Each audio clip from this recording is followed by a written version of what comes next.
Naka-platform ba yun? Yes. Sige. Wala. Ayaw. Hindi wala. Hindi ko siya ano. Uy, gumanon siya. Nang-sting siya, no? Kaya lang mabagal eh. Wala, hindi trained yan. Tingnan mo na, huli mo. Tatang rin.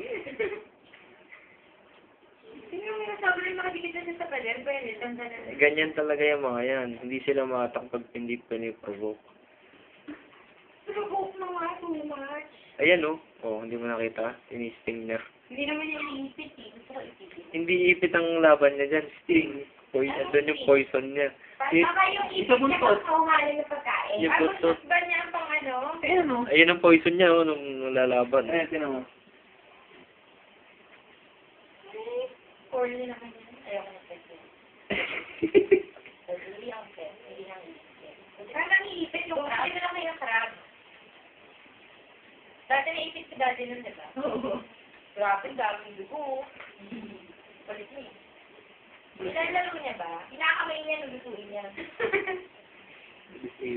Batang gagat naman kasi si dati.